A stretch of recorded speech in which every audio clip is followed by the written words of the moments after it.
Good morning, guys. I'm Jennifer, and welcome back. We are going to be diamond painting today, and while we do the adventures of Sherlock Holmes, and we are oh my gosh, diamond painting on Wishing for You. Sorry, I have been stitching. So we are going to finish the chapter that we had left off in on episode 5, and we are going to continue on to the next part of the chapter, and then we are going to do the next chapter, and I'm going to try to include all of the next chapter in this video. It was late, so let's pick up where we left off. It was late before Sherlock Holmes returned. He came back alone, for Lestrade was staying in lodgings in the town. "The glass still keeps very high," he remarked as he sat down. "It is of importance that it should not rain before we are able to go over the ground. On the other hand, a man should be at his very best and keenest. For such nice work as that, and I do not wish to do it when fagged by a long journey. I have seen young McCarthy." "And what did you learn from him?" "Nothing." "Could he throw no light?" "None at all. I was inclined to think at one time that he knew who had done it, and was screening him or her. But I am convinced now that he is as puzzled as everyone else. He is not a very quick-witted youth, though comely to look at, and, I should think, sound at heart. I cannot admire his taste, if it is, I remarked, if it is indeed a fact that he was averse to a marriage with so charming a young lady as is Miss Turner. Ah, thereby hangs a rather painful tale. This fellow is madly, insanely in love with her. But some 2 years ago, when he was only a lad, and before he really knew her, for she had been away 5 years at a boarding school, what does the idiot do but get into the clutches of a barmaid in Bristol and marry her at a registry office? No one knows a word of the matter. But you can imagine how maddening it must be to him to be upbraided for not doing what he could give his very eyes to do, but what he knows to be absolutely impossible. It was sheer frenzy of this sort which made him throw his hands up into the air when his father, at their last interview, was goading him on to propose to Miss Turner. On the other hand, he had no means of supporting himself, and his father, who was by all accounts a very hard man, would have thrown him over utterly had he known the truth. It was with his barmaid wife that he had spent the last 3 days in Bristol, and his father did not know where he was. Mark that point. It is of importance. Good has come out of evil, however, for the barmaid, finding from the papers that he is in serious trouble and likely to be hanged, has thrown him over utterly, and has written to him to say that she has a husband already in the Bermuda dockyard, so that there really is no tie between them. I think that bit of news has consoled young McCarthy for all that he has suffered. But if he is innocent, who has done it? Ah, who? I would call your attention very particularly to 2 points. One is that the murdered man had an appointment with someone at the pool, and that someone could not have been his son, for his son was away, and he did not know when he would return. The second is that the murdered man was heard to cry "Cooey" before he knew that his son had returned. Those are the crucial points upon which the case depends. Now, let us talk about George Meredith, if you please, and we shall leave all our minor matters until tomorrow. There was no rain, as Holmes had foretold, and the morning broke bright and cloudless. At 9 o'clock, Lestrade called for us with the carriage, and we set off for Hatherley Farm and the Boscombe Pool. "There is serious news this morning," Lestrade observed. "It is said that Mr. Turner of the Hall is so ill that his life is despaired of." "An elderly man, I presume?" said Holmes. "About 60. But his constitution has been shattered by his life abroad, and he has been in failing health for some time. This business had a very bad effect upon him. He was an old friend of McCarthy's, and I may add, a great benefactor to him, for I have learned that he gave him Hatherley Farm rent-free. Indeed, that is interesting, said Holmes. Oh, yes, in 100 other ways he has helped him. Everybody about here speaks of his kindness to him.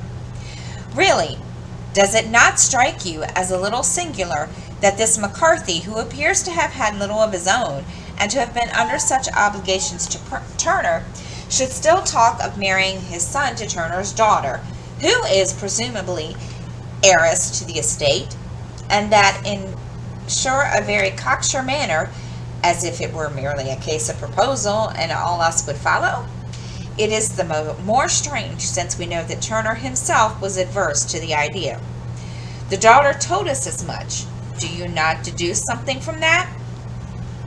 We have got to the deductions and the inferences, said Lestrade, winking at me. I find it hard to tackle facts, Holmes, without flying away after theories and fancies. You're right, said Holmes demurely. You do find it very hard to tackle the facts. Anyway, I have grasped one fact which you seem to find difficult to get a hold of, replied Lestrade with some warmth. And that is?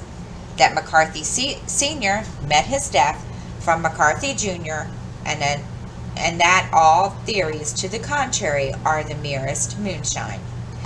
Well, moonshine is brighter thing than fog, said Holmes, laughing, but I am very much mistaken if this is not Hatherley Farm upon the left. Yes, that is it. It was a widespread, comfortable-looking building, 2 stories, slatted roof, with great yellow blotches of lichen upon the gray walls. The drawn blinds and the smokeless chimneys, however, gave it a stricken look, as though the weight of this horror still lay heavy upon it. We called at the door when the maid at Holmes' request showed us the boots which her master wore at the time of his death, and also a pair of the son's, though not the pair which he had then had. Having measured these very carefully from 7 or 8 different points, Holmes desired to be led to the courtyard, from which we all followed the winding track which led to Boscombe Pool.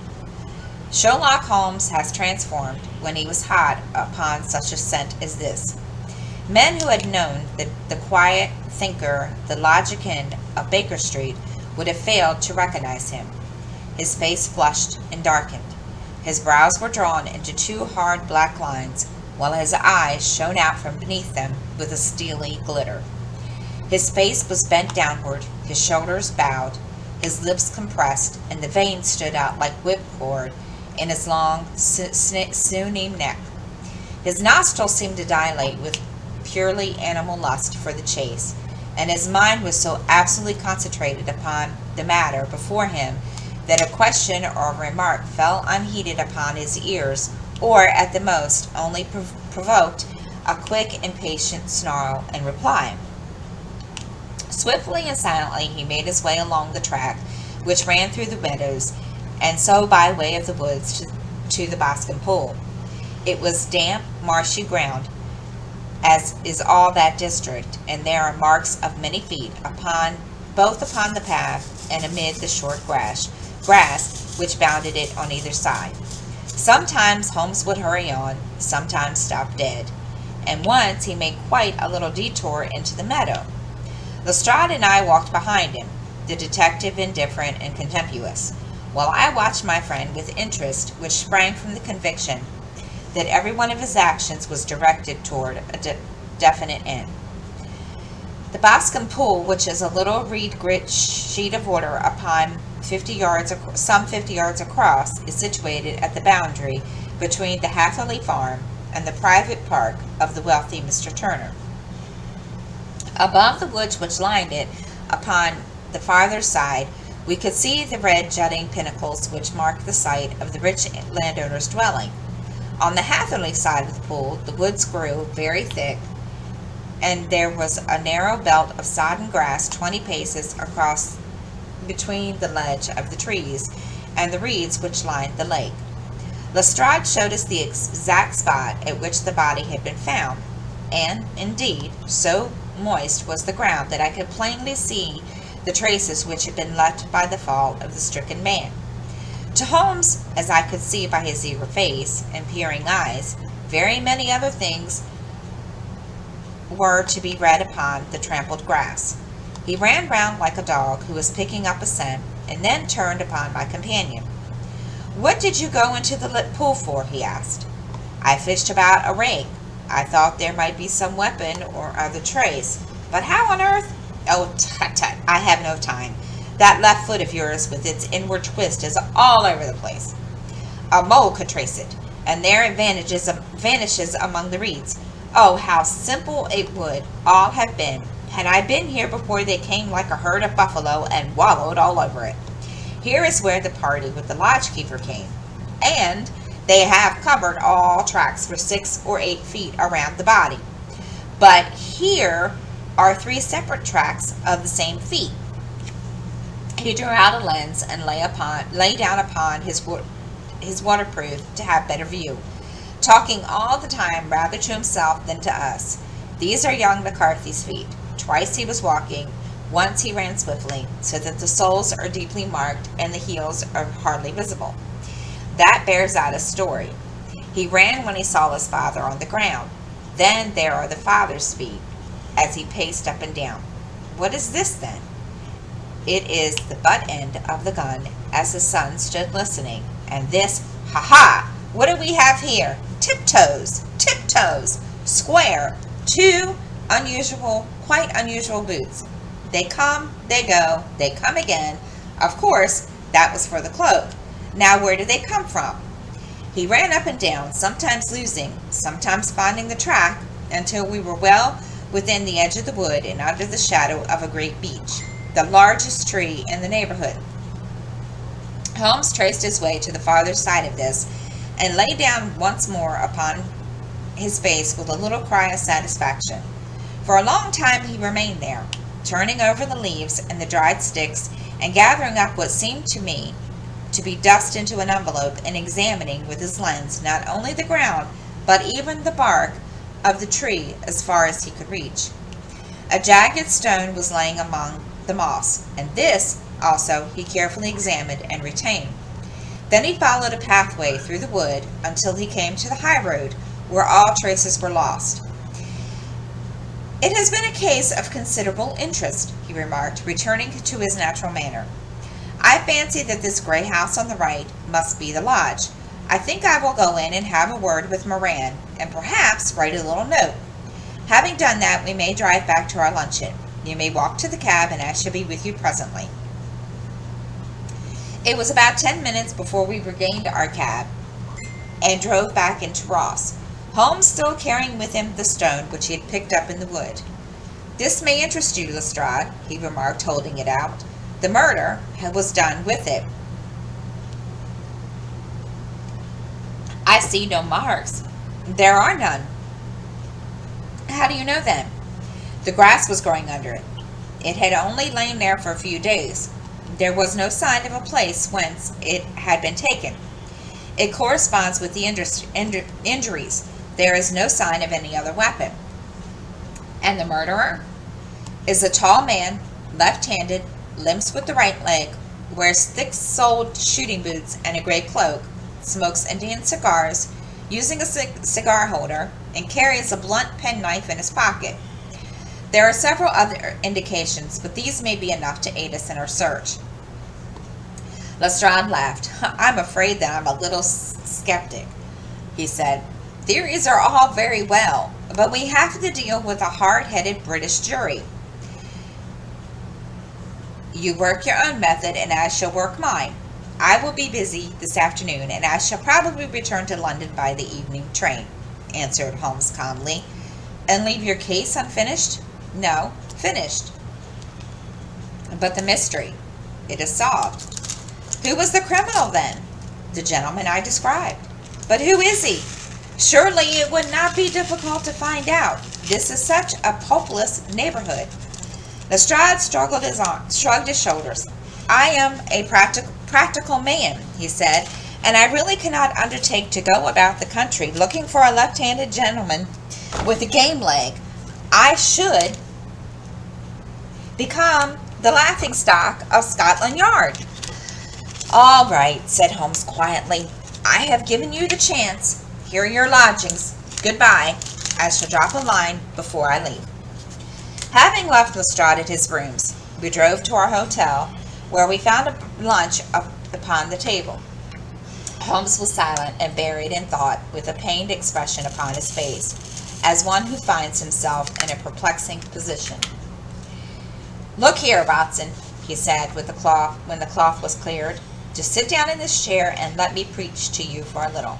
I don't know quite what to do, and I should value your advice. Light a cigar and let me expound.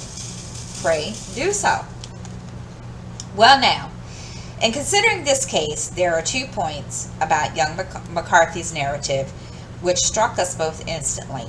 Although they impressed me in his favor and you against him, one was the fact that his father should, according to his account, cry "cooey" before seeing him. The other was his singular dying reference to a rat. He mumbled several words, you understand, but that was all that caught the son's ear. Now, from this double point, our research must commence, and we will begin it by presuming that what the lad says is absolutely true. What of this cooey, then? Well, obviously, it could not have been meant for the son. The son, as far as we knew, was in Bristol, and it was mere chance that he was within earshot. The cooey was meant to attract the attention of whoever it was that he had the appointment with. But the cooey is a distinctly Australian cry, and one which is used between Australians. There is a strong presumption that the person whom McCarthy expected to meet him at Boscombe Pool was someone who had been in Australia. What of the rat, then? Sherlock Holmes took a folded paper from his pocket and flattened it out on the table. This is a map of the colony of Victoria, he said. I wired to Bristol for it last night. He put his hand over part of the map. What do you read? Erat, I read. And now? He raised his hand. Ballarat. Quite so. That was the word the man uttered, and of which his son only caught the last 2 syllables. He was trying to utter the name of his murderer. And so, of Ballarat. It is wonderful, I exclaimed. It is obvious. As now you see, I had narrowed the field down considerably. The possession of a gray garment was a third point, which, granting the son's statement to be correct, was a certainty. We have come now out of mere vagueness to the definite conception of an Australian from Ballarat with a gray cloak. Certainly. And who was at home in the district for the pool can only be approached by the farm or by the estate, where strangers could hardly wonder. Quite so. Then comes our expedition of today. By an examination of the ground, I gained the trifling details which I gave to that imbecile Lestrade as to the personality of the criminal. But how did you gain them? You know my method. It is founded upon the observation of trifles. His height I know that you might roughly judge from the length of the stride. His boots, too, might be told from the traces. Yes, they were peculiar boots. But his lameness. The impression of his right foot was always less distinct than his left. He puts less weight upon it. Why? Because he limped. He was lame. But his left-handedness? You were yourself struck by the nature of the injury as recorded by the surgeon at the inquest. The blow was struck from immediately behind, and yet was upon the left side. Now, how can that be unless it were by a left-handed man? He had stood behind the tree during the interview between the father and son. He had even smoked there. I found the ash of a cigar, which my special knowledge of tobacco ashes enables me to pronounce as an Indian cigar. I have, as you know, devoted some attention to this and written a little monograph on the ashes of 140 different varieties of pipe, cigar, and cigarette tobacco. Having found the ash, I then looked around and discovered the stump among the moss where he tossed it. It was an Indian cigar of the variety which are rolled in Rotterdam. And the cigar holder? I could see that the end had not been in his mouth. Therefore, he used a holder. The tip had been cut off, not bitten, but the cut was not a clean one. So I deduced a blunt penknife. Holmes, I said, you have drawn a net around this man from which he cannot escape. You have saved an innocent human life as truly as if you had cut the cord which was hanging him. I see the direction in which all this points. The culprit is Mr. John Turner, cried the hotel waiter, upon opening the door of our sitting room and ushering in a visitor. The man who entered was a strange and impressive figure.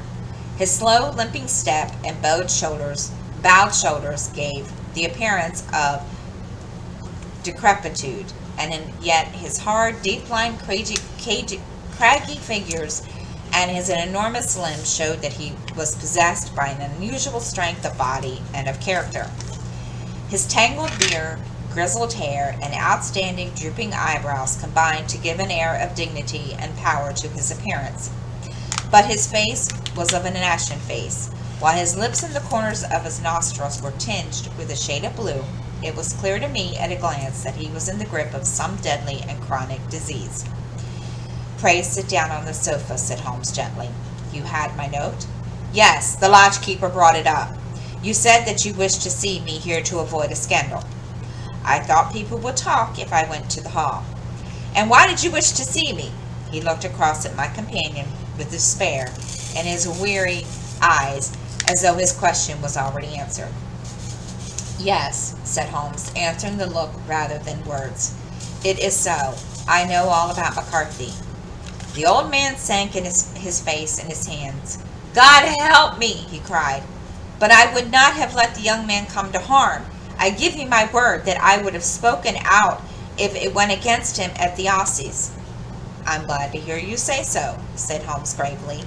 I would have spoken now had it not been for my dear girl. It would break her heart. It will break her heart when she hears that I am arrested. It may not come to that, said Holmes. What? I am no official agent. I understand that it was your daughter who required my presence here, and I am acting in her interest. Young Mr. McCarthy must be got off, however. I'm a dying man, said old Turner. I have had diabetes for years. My doctor says it is a question whether I shall live a month. Yet I would rather die under my own roof than in a gaol. Holmes rose and sat down at the table with his pen in his hands and a bundle of paper before him. Just tell us the truth, he said. I shall jot down the facts, you will sign it, and Watson here can witness it. Then I could produce your confession at the last extremity to save young McCarthy. I promise you that I shall not use it unless it is absolutely needed. It's as well, said the old man. It's a question whether I shall live to the Aussies. So it matters little to me, but I should wish to spare Alice the shock. And now I will make the thing clear to you. It has been a long time in the acting, but will not take me long to tell. You didn't know this dead man McCarthy. He was a devil incarnate, I'll tell you that. God keep you out of the clutches of such a man as he. His grip has been upon me these 20 years, and he has blasted my life. I'll tell you first how I came to be in his power. It was in the early 60s at the diggings. I was a young chap then, hot-blooded and reckless, ready to turn my hand at anything. I got among bad companions, took to drink, and had no luck with my claim, took to the bush, and in a word became what you would call over here a highway robber. There were 6 of us, and we had wild, free life of it, sticking up a station from time to time or stopping the wagons on the road to the diggings. Black Jack of Ballarat was the name I went under, and our party is still remembered in the colony as the Ballarat Gang. One day a gold convoy came down from Ballarat to Melbourne, and we lay in wait for it and attacked it. There were 6 troopers, 6 of us, so it was a close thing, but we emptied 4 of their saddles at the first volley. 3 of our boys were killed. However, before we got the swag, I put my pistol to the head of the wagon driver, who was this very man, McCarthy. I wished to the Lord that I had shot him then, but I spared him, though I saw his wicked little eyes fixed on my face, as though to remember every feature. We got away with the gold, became wealthy men, and made our way over to England without being suspected. There I parted from my old pals and determined to settle down to a quiet and respectable life. I bought this estate, which is chanced to be in the market, and I set myself to do a little good with my money, to make up for the way in which I had earned it. I married too, and though my wife died young, she left me my dear little Alice. Even when she was just a baby, her wee hand seemed to lead me down the right path as nothing else had ever done. In a word, I turned over a new leaf, did my best to make up for the past. All was going well when McCarthy laid his grip upon me. I had gone up to town about an investment, and I met him in Regent Street with hardly a coat to his back or a boot to his foot. "Here we are, Jack," he says, touching me on the arm. "We'll be as good as family to you. There's two of us, me and my son, and you can have the keeping of us. If you don't, it's a fine. Law-abiding country and it is England, and there's always a policeman within hail." Well, down they came to the West Country. There was no shaking them off, and there they have lived rent-free on my best land ever since. There was no rest for me, no peace, no forgetfulness. Turn where I could, there was his cunning, grinning face at my elbow. It grew worse as Alice grew up, for he soon saw I was more afraid of her knowing my past than of the police. Whatever he wanted, he must have, and whatever it was, I gave him without question. Land, money, houses, until at last he asked a thing which I could not give. He asked for Alice. His son, you see, had grown up, and so had my girl, and I was known to be in weak health. It seemed a fine stroke to him that his lad should step into the whole property. But there I was, firm. I would not have his cursed stock mixed with mine. Not that I had any dislike to the lad, but his blood was in him, and that was enough. I stood firm. McCarthy threatened. I braved him to do his worst. We were to meet at the pool midday between our houses to talk it over. When I went down there, I found him talking with his son. So I smoked a cigar and waited behind a tree until he should be alone. But as I listened to his talk, all that was black and bitter in me seemed to come uppermost. He was urging his son to marry my daughter with as little regard for what she might think as if she were a slut from off the street. It drove me mad to think that I and all that I had held most dear should be in the power of such a man as this. Could I not snap the bond? I was already dying, and a desperate man. Though clear of mind and fairly strong of limb, I knew that my own fate was sealed. But memory and my girl, both could be saved if I could but silence that foul tongue. I did it, Mr. Holmes, and I would do it again. Deeply as I have sinned, I have led a life of martyrdom to atone for it. But that my girl should be entangled in the same meshes which led me was more than I could suffer. I struck him down with no more compunction than if he had been some foul and venomous beast. His cry brought back his son, but I had gained the cover of the wood, though I was forced to go back to fetch the cloak which I had dropped in my flight. That is the true story, gentlemen. All of that occurred. "Well, it is not for me to judge you," said Holmes, as the old man signed the statement which had been drawn out. "I pray that we may never be exposed to such a temptation." "I pray not, sir. And what do you intend to do?" "In the view of your health, nothing. You are yourself aware that you will soon have to answer for your deed at the higher court than the Aussies. I will keep your confession, and if McCarthy is condemned, I shall be forced to use him. If not, it shall never be seen by mortal eye, and your secret, whether you be alive or dead, shall be safe with us." "Farewell, then," said the old man solemnly. "Your own deathbeds, when they come, will be easier for the thought of the peace which you have given to mine." Tottering and shaking in all his giant frame, he stumbled slowly from the room. "God help us," said Holmes after a long silence. "Why does fate play such tricks with poor, helpless worms? I never hear of such a case as this that I do not think of Baxter's words and say, "There, but for the grace of God, goes Sherlock Holmes." James McCarthy was acquitted at the Aussies on the strength of a number of objections which had been drawn out by Holmes and submitted to the defending counsel.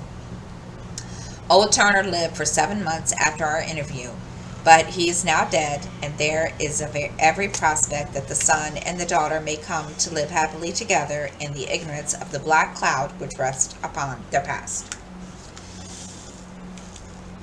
Chapter 5. Adventure. The 5 orange pips. Now, like I said, we're going to try to do this whole chapter. We'll see. When I glance over my notes and the records of Sherlock Holmes's cases between the years of 82 and 90, I am faced by so many which are present strange and interesting features that it is no easy matter to know which to choose and which to leave. Some, however, have already gained publicity through the papers, and others had not offered a field for those peculiar qualities which my friend possessed in such a high degree, and which it is the object of these papers to illustrate. Some, too, have baffled his analytical skill, and would be as narratives beginnings without an ending, while others have been but partially cleared up, and have their explanations founded rather upon conjecture, and summarize them on the absolute logical proof which was so dear to him. There is, however, one of these last which was so remarkable in its details and so startling in its results that I am tempted to give some account of it, in spite of the fact that there are points in connection with it which never have been, and probably never will be, entirely cleared up. The year 87 furnished us with a long series of cases of greater or less interest, of which I retain the records. Among my headings under this one 12 months, I find an account of the adventure of the Paradol Chamber of the Amateur Mendicant Society, which held a luxurious club in the lower vault of a furniture warehouse, of the facts connected with the loss of the British bark Sophie Anderson, of the singular adventures of the Grice Pattersons in the island of Uffa, and finally of the Camberwell poisoning case. In the latter, as may be remembered, Sherlock Holmes was able, by winding up the dead man's watch, to prove that it had been wound up 2 hours before, and that therefore the deceased had gone to bed within that time. A deduction which was of the greatest importance in clearing up the case. All these I may sketch out at some future date, but none of them present such singular features as the strange train of circumstances which I have now taken upon my pen to describe. It was in the latter days of September, and the equinoctial gales had set in with exceptional violence. All day the wind had screamed, and the rain had beaten against the windows, so that even here in the heart of great handmade London we were forced to raise our minds for the instant from the routine of life, and to recognize the presence of those great elemental forces which shriek at mankind through the bars of his civilization like untamed beasts in a cage. As evening drew in, the storm grew higher and louder, and the wind cried and sobbed like a child in the chimney. Sherlock Holmes sat moodily at one side of the fireplace, cross-indexing his records of crime, while I at the other was deep in one of Clark Russell's fine sea stories, until the howl of the gale from without seemed to blend with the text, and the splash of rain to lengthen out into the long swash of the sea waves. My wife was on a visit to her mother's, and for a few days I was a dweller once more in my old quarters at Baker Street. "Why," I said, glancing up at my companion, "that was surely the bell. Who would come tonight? Some friend of yours, perhaps?" "Except yourself, I have none," he answered. "I do not encourage visitors." "A client, then?" If so, it is a serious case. Nothing less would bring a man out on such a day and at such an hour. But I take it that is more likely to be some crony of the landlady's. Sherlock Holmes was wrong in his conjecture. However, for there came a step in the passage and a tapping at the door. He stretched out his long arm to turn the lamp away from himself and towards the vacant chair upon which a newcomer must sit. "Come in," he said. The man who entered was young, some 22 at the outside, well-groomed and trimly clad with something of refinement and delicacy in his bearing. The streaming umbrella which he held in his hand and his long shiny waterproof told of the fierce weather through which he had come. He looked about him anxiously in the glare of the lamp, and I could see that his face was pale and his eyes heavy, like those of a man who is weighed down with some great anxiety. "I owe you an apology," he said, raising his golden prints to his eyes. "I trust that I am not intruding. I fear that I have brought some traces of the storm and rain into your snug chamber." "Give me your coat and umbrella," said Holmes. "They may rest here on the hook and will be dry presently. You have come up from the southwest, I see." "Yes, from Horsham. That clay and chalk mixture which I see upon your toe caps is quite distinctive." "I have come for advice." "That is easily got." "And help." "That is not always so easy." "I have heard of you, Mr. Holmes. I've heard from Major Pendergast how you saved him in the Tankerville Club scandal." "Ah, of course. He was wrongly accused of cheating at cards. He said that you could solve anything. He said too much, that you were never beaten." "I have been beaten 4 times, 3 times by men, and once by a woman." "But what is that compared with the number of your successes? It is true that I have been generally successful. Then you may be so with me. I beg that you will draw your chair up to the fire and forgive me with some details as to your case. It is no ordinary one. None of these which come to me are. I am the last court of appeal. And yet I question, sir, whether in all of your experience you have listened to a more mysterious and inexplicable chain of events than those which have happened in my own family." "You fill me with interest," said Holmes. "Pray give us the essential facts from the commencement, and I can afterwards question you as to those details which seem to me to be most important." The young man pulled his chair up and pushed his wet feet out towards the blaze. "My name," he said, "is John Openshaw, but my own affairs have, as far as I can understand, little to do with this awful business. It is a hereditary matter, so in order to give you an idea of the facts, I must go back to the commencement of the affair. You must know that my grandfather had 2 sons, my uncle Elias and my father Joseph. My father had a small factory at Coventry, which he enlarged at the time of the invention of bicycling. He was a patentee of the Openshaw unbreakable tire, and his business met with some success that he was able to sell it and to retire upon a handsome competence. My uncle Elias emigrated to America when he was a young man and became a planter in Florida, where he was reported to have done very well. At the time of the war, he fought in Jackson's army, and afterwards under Hood, where he rose to a colonel. When Lee laid down his arms, my uncle returned to his plantation, where he remained for 3 or 4 years. About 1869 or 1870, he came back to Europe and took a small estate in Sussex near Horsham. He had made a very considerable fortune in the United States, and his reason for leaving them was his aversion to the Negroes, his dislike of the Republican policy in extending the franchise to them. He was a singular man, fierce and quick-tempered, very foul-mouthed when he was angry, and most of all, and of most retiring disposition. During all the years that he lived in Horsham, I doubt if he ever set foot in the town. He had a garden and 2 or 3 fields around his house, and there he would take his exercise, though very often for weeks on end he would never leave his room.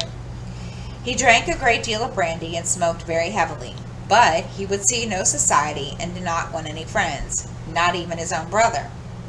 He didn't mind me, in fact.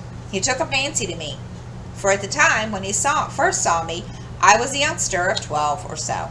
That would be in the year 1878, after he had been 8 or 9 years in England. He begged my father to let me live with him, and he was very kind to me in his way. When he was sober, he used to be fond of playing backgammon and draughts with me. He would make me his representative both with the servants and with the tradespeople, so that by the time that I was 16, I was quite master of the house. I kept all the keys and could go where I liked and do what I liked, so long as I did not disturb him in his privacy. There was one singular exception, however, for he had a single room, a lumber room among the attics, which was invariably locked, and which he would never permit either me or anyone else to enter. With a boy's curiosity, I have peeped through the keyhole, but I was never able to see more than such a collection of old trunks and bundles as would be expected in such a room. One day, it was in March of 1883, a letter with a foreign stamp lay upon the table in front of the colonel's plate. It was not a common thing for him to receive letters, for his bills were all paid in ready money, and he had no friends of any sort. "From India," he said as he took it up. "Pondicherry postmark. What can this be?" Opening it hurriedly, out there jumped 5 little dried orange pips, which pattered down upon his plate. I began to laugh at this, but the laugh was struck from my lips at the sight of his face. His lip had fallen, his eyes were protruding, his skin the color of putty, and he glared at the envelope which he still had in his trembling hand. "K, K, K," he shrieked, and then, "My God, my sins have overtaken me." "What is it, uncle?" I cried. "Death," he said, and rising from the table, he retired to his room, leaving me palpitating with horror. I took up the envelope and saw scrawled in red ink upon the inner flap, just above the gum, the letter K, 3 times repeated. There was nothing else save the 5 dried pips. What could be the reason of his overpowering terror? I left the breakfast table, and as I ascended the stair, I met him coming down with an old rusty key, which must have belonged to the attic in one hand, and a small brass box, like a cash box, in the other. "They may do what they like, but I'll checkmate them still," he said with an oath. "Tell Mary that I shall want a fire in my room today, and send down to Fordham the Horsham lawyer." I did as he ordered, and when the lawyer arrived, I was asked to step up to the room. The fire was burning brightly, and in the grate there was a mass of black, fluffy ashes, as of burned paper, while the brass box stood open and empty beside it.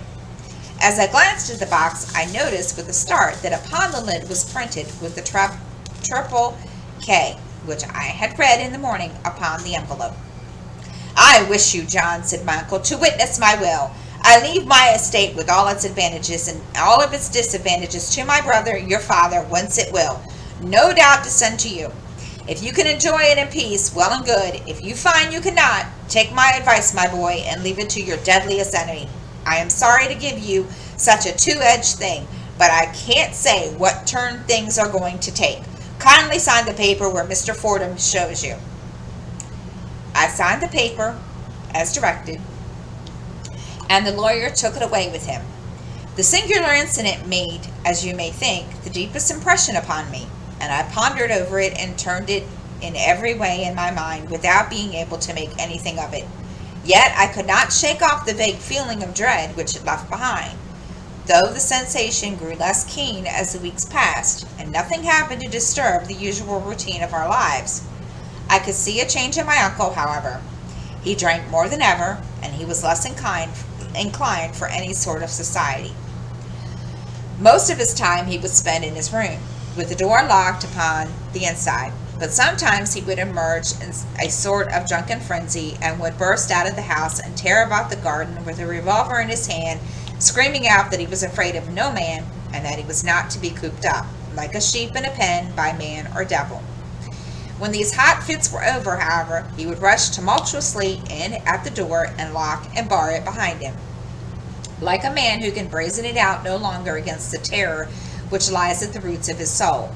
At such times I have seen his face, even on a cold day, glisten with moisture as though it were new raised from a basin.